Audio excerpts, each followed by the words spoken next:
biharmasti.in।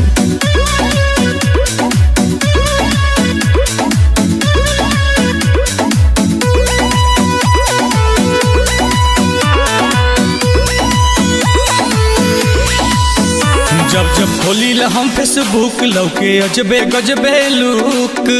अरे क्या जरा हमको भी दिखाओ कि जब जब खोली ला हम फेसबुक लौके अजबे गजबे लुक। नंबर भी दूंगी खुद कॉल भी करूंगी लव यू बोल के सुनाऊंगी। शेयर करो पोस्ट 5 लोगों को तो मैं पूरा खोल के दिखाऊंगी। क्या क्या शेयर करो पोस्ट 5 लोगों को तो मैं पूरा खोल के दिखाऊंगी। शेयर करा दी है, पैसा कमा दी है, कुछ भी दिखा दी नहीं, मामू बना दी। म्यूजिक बाय सतेंद्र जी। मामू बना दी, मामू बना दी, खोल के दिखाऊंगी।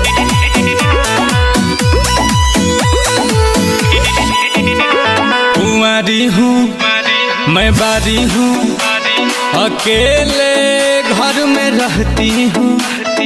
तड़प रही है और मेरी जवानी, तन्हाई मैं सहती हूँ। बारी हूँ कुंवारी हूँ, अकेले घर में रहती हूँ। तड़प रही है मेरी जवानी, तन्हाई मैं सहती हूँ। खोज रही हूँ मैं भी फ्रेंड जो बन जाए हासा बैंड। खर्चा भी दूंगी खुश कर के भेजूंगी जब घर पे बुलाऊंगी। शेयर कर पोस्ट 5 लोगों को तो मैं पूरा खोल के दिखाऊंगी। शेयर करो पोस्ट 5 लोगों को तो मैं पूरा खोल के दिखाऊंगी। मामू बनाती, मामू बनाती, मामू बनाती, मामू बनाती। biharmasti.in।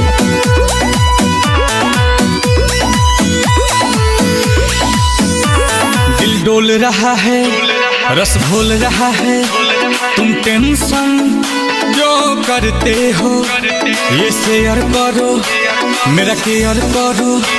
क्यों ठंडी आहें भरते हो, दिल बोल रहा है, रस घोल रहा है, तुम टेंशन क्यों करते हो ये शेयर करो, मेरा केयर करो।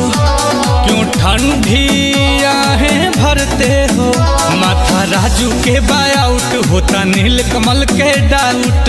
लिखल बाटे बात काबू रखो जज्बात, पूरा राहत बतियाऊंगी।